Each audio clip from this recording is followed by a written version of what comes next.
Okay, te whalofa mwhatalu Faa Samoa le atu ue pele I lo fatu.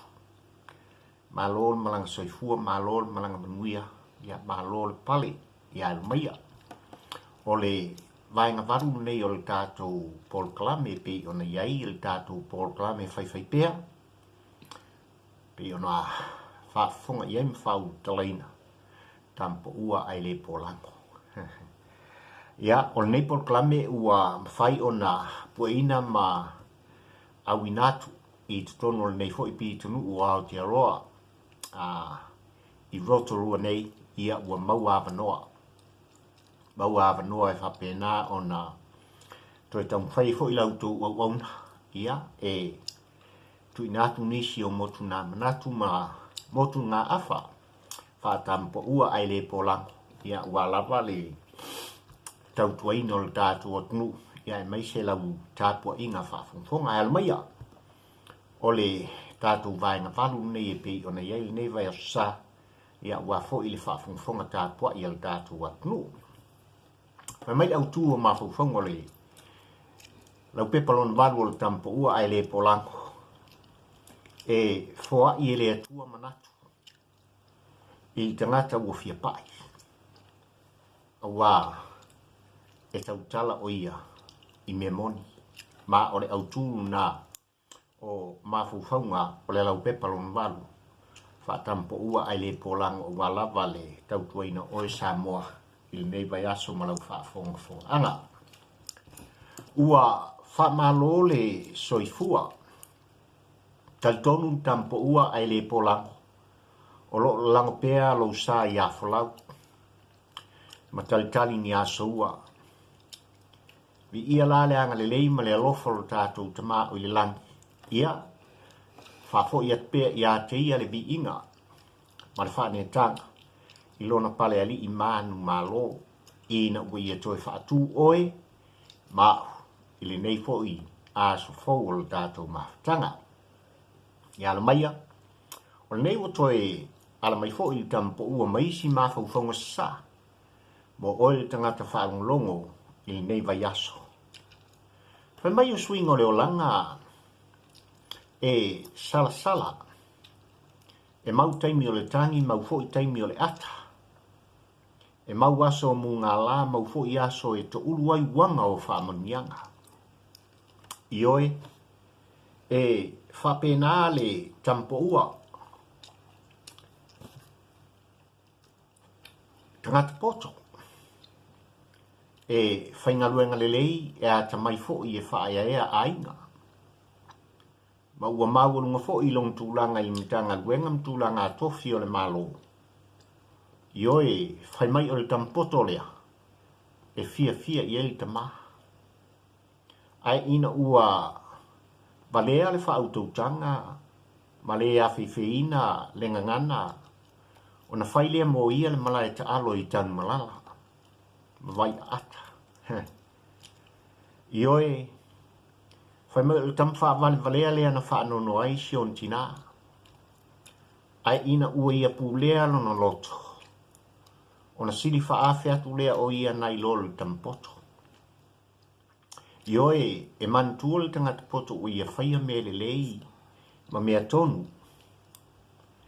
E mantua o ia ina ua tautala I le amia tonu. Mai musu o ia e whaalongo I le au ngani ali tangata ma. E musu foi o ia ia potol tangata valea. Ina ne I loa ana fufuanga palpala ma whainga ele lea. Ma o le ala lea ua tautino ai le Tama Poua ai le Polago. Ua tingao na mata. Ti ngaun talinga maoso ai ma le whaafau ma le au pua I nei mau whaamtalange winga li tangata poto. O nau te mana o Samoa e lo watungu pele ma le mamalu o le au whaafonga. Ina ia e sila fia lele.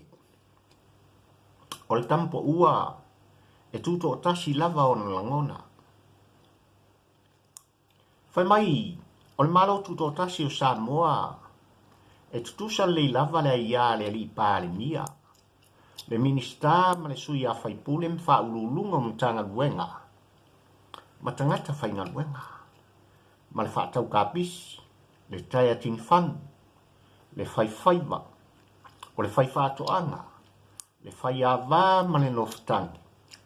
O tamaiti a onga e o lava i se ue pito i titi o le autinifu. Ia ma se pepele i whanau mai. O wā o nei mau tangata uma e pei ona o tā ua. E tasi lava lo lātou whaalupenga tau ave. O tangata nu uia o Samoa. Whai mai le Tama Poua ai le Polago. O tā fiofi o tama whanau po tangata nu o Samoa. O lo au mau ia tunu ui fafo. E tau wai li to whaipule o so se tu malo. O se manatu whaapito ua whaavai le whaamai o le lenga. Lea ua uma i ai la au ma tonga fiti. Ma ua le ma whaifo i e se poto whaasai e nisi o le atunu o no fo ia matineia. Ma o le ala lea ua o whai atua i nei. O se manatu e le whaavaia. Ma ua aina e le sisi a Felika. Ma ua fiu fo i e tae masusulu i le afi e le umalafa. Whai mai la whasanga le Tama Poua ai le Polago. A whai sa e whai ngā ruenga ma whaaputu au tupe inu mamau. Ona e fo i le i Samoa e te tamo i le palota. O lona winga i e nofo i Samoa mo le tolu sanga. Wa e au on ave le wha mua ia i lato o lo tautuina le atunu manonofo ai i aso umalafa. Ma whai mai la whasanga le li po ua. A whai o le tūlanga lea ua wha mautuina e le malo. Ua tatau fo i lai whanau le ri pālemia. Whanau minista ma whai pule. Ato ai ma whaururunga o mtanga luenga. Sa o onga i whafo mo le fia tausanga. Ona fo i mai i Samoa ona malolo lea ma tautua i ainga mo le tolu tausanga. Ona whato a whainga luenga lea. Tusalava pe fo i mai ma whailonga whaaloia so e tusi.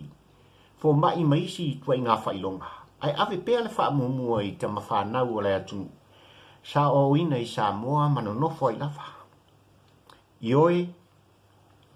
Ole memoni e tutusa le lava le ia le tama po le teine e sau mona whailonga nanei. Ai ala usu i le ngā ruenga i tae au. Ma le tangata e sau mai fafo maana seleni. E tau vāna nei ai whaipule tae au. Io le mea mautinoa e tusa leia ia i la tau ia. Awa, sa ilma fua le tamalo ia ma le ten suetusi i fafo. Ona fo i mai lea ma le manuia. E tautua le atunu a inga nuu mai tu malo. Ioi, whai mai tusa lei ma le tangata o la polonga i ngā ruenga. Ala usu i le malulu ma le fisuia inga o le tau ai sa wha putu mea moa so leanga. Fo i mai e tautua a inga manu. Anu le palota ma malo mai ai. A vea ma whaipule e tautuaina le atunu utai au. O le tautau sanga po le ova atu fo i o se mea matua valea lea i Tama Poua ai le Polago. Ma o le ala lea ua valo ai o ia, ma whapea ifo i lono loto. O le la au na whau e nā manu. E toi tautau ai lava polo a nā manu. Ono le nei lava e olo pito vaa le Tama Poua i le alofa i nai whanau ma whanau a tātou whanau ma le ufi o lo tautuli ma tāngau. Ioe whai mai whasanga le Tama Poua ai le Polago. O toi ina o lo o whaama i tea le tolu tausanga pe sili atu fōi.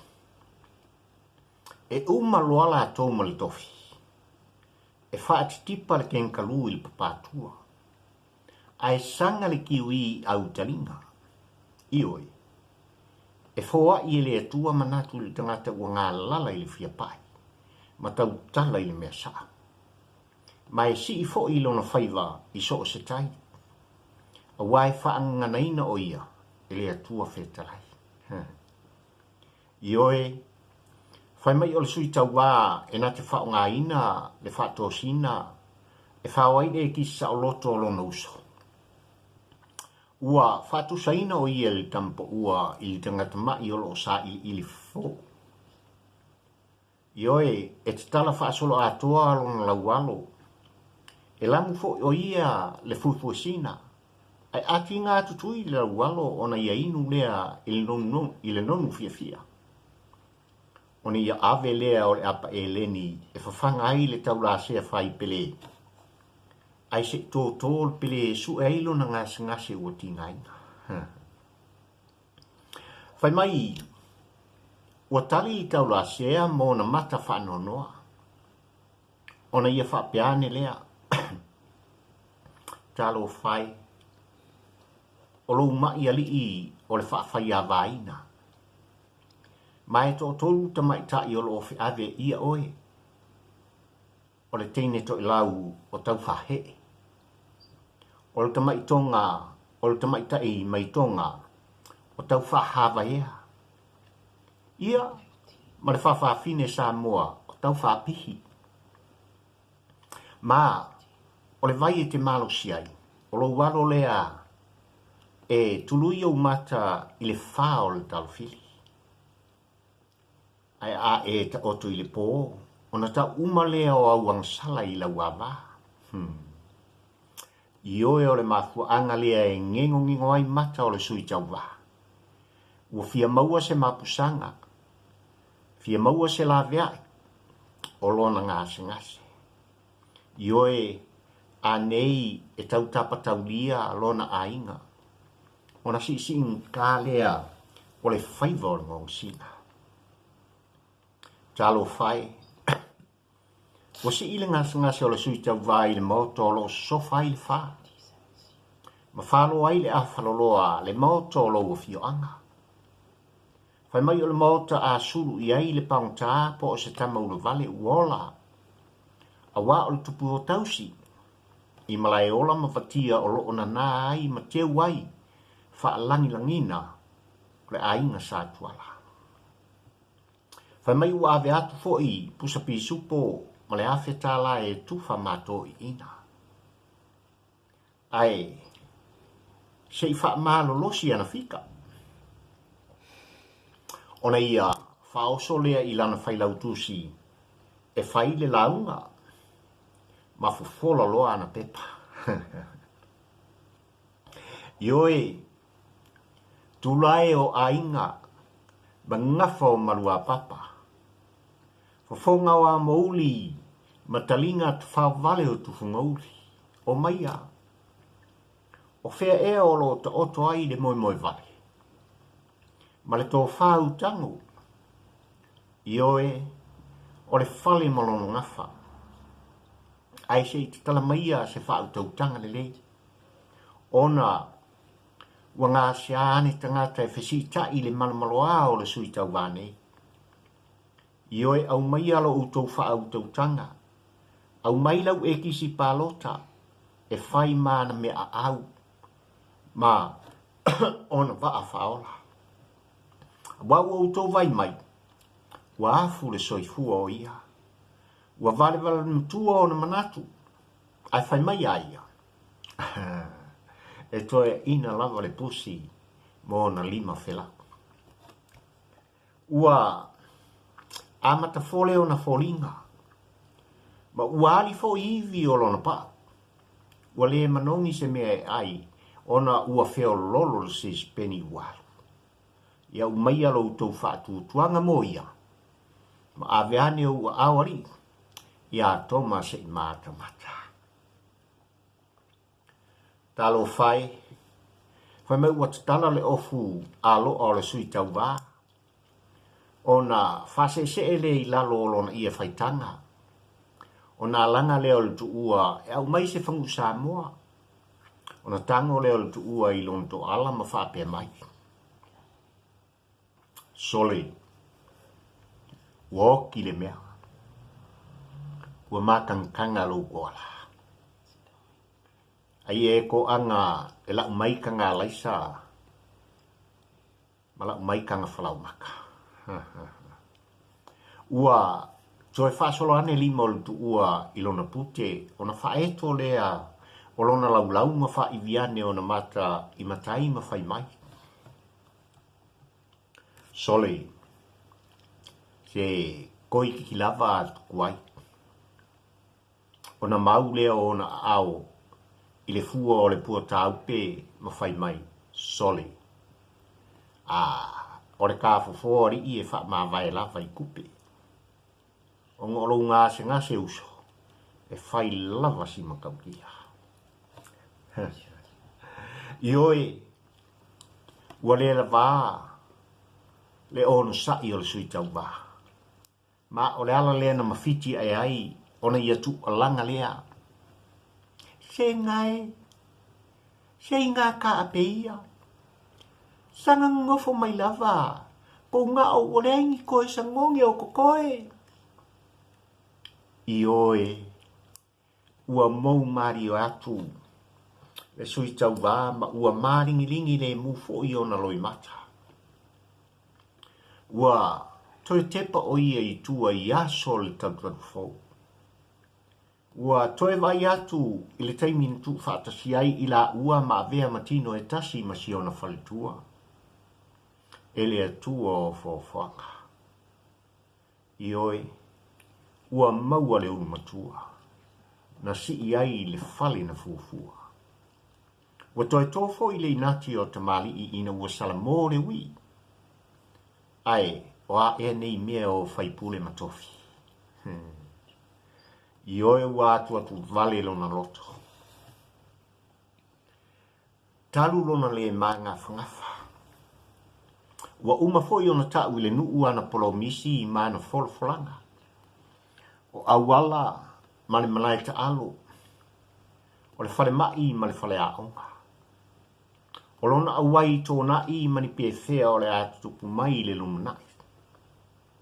I oe, ua tautaltala tō tasi o ia. Mai u ina toi ata. Ona solo i le olona isu pē i lona lima. Awa o nei mea uma. O mea pepelo ma upu le moni o le whaatosina. Ma o le ala lea, o lona ata ma whaataitai o awa ua ia o na lima, le manu malo. Ua toi mawhau fo i e whaale le ile pisinisi. Mai le o se mea te le ne i mea ane ua mate ia e nisi. I oe talo whai. Ua nene e o ia, ma ua le tali tonu o sana miti. Ona ia fisi mai lea o lana vā matua ia te ia, ma ia whakisi. Ai olona mawhau atoa o lo o tata ai ane. I lana whailau tusi, lai titi. Ona fe ema solo lea o wila, ma ia una ese si ona to olua e matua mamao ia te ia i tausanga i lima. Ona ia feanu lea, i ona lima, mau uai lona muaulu, ma ua ia wala au fo i ona i la mutu. O koe inga pepelo ma koe inga kuluku. Ngā on au kou foli ai kou ke le i loa fusu. Ma ia kao ia au kou siau. Ona moru lea o ia i lona tainanu. O uli malua lana pili, ma moe manatu natu. I le tele o mea ualo. Mai uala e foi o ia i le waweao ma talanoa ma Yesu. Ma ua ia whape atu i lonari. E ua o salamo. Mai moni lava. E sili si mea manu. E maua ma le file mo. E whaia pea. I oe lo uatunu ue. Ia, pe lava ona taum whaiatu lautou au auna. Nisi o motu ngā afa motu ngā manatu whātampo ua ai le pōlango o wā mea ua tutupu, ma olo o tutupu, ma o le sanga tutupu pea, a o tātou iai le nei vai tau, ia o whātua sinanga o whainga pālota e maisel sa inga o sui, mō le mauta whono i tia whau, mō le lua awhe lua sifumalatasi. Sambo ai molo ua tunu u, o le talo pali. O le talo pali i so se fio anga ma so se nuu ma so se tu malo. O le upumoni. Ua tau o na suia le faina malo o lo iene. Ma o le talo le na pali. O te ioe o lo iei le tō whā ma le whautautanga. I so se nuu ma so se fio anga ma so se tu malo. A o whapea o nalo atu i le filifilinga whai. A wā se sui whai pule e toa le loto. E alofa moni mo le nuu, e alofa moni mo le fio anga. E alofa moni mo le tu malo ai mai Samoa a toa. Sila mamaho Samoa malau Faafuluina. Wale tasi ai ua atu lasi. Le tomumu o le Samoa o lo iei taimi nei. O lo o iau lima. O lo i o tātou lima. Le tali o le tomumu Samoa e pe ona e whaia le taimi. Ia manuia lau Faafuluina. Ma o alofa nā, o alofa nei, tā te whailo i pēr, pei ona iei nei o nanga, Tama Poua ai le Polago. God bless, Fàasoa Faa Samoa.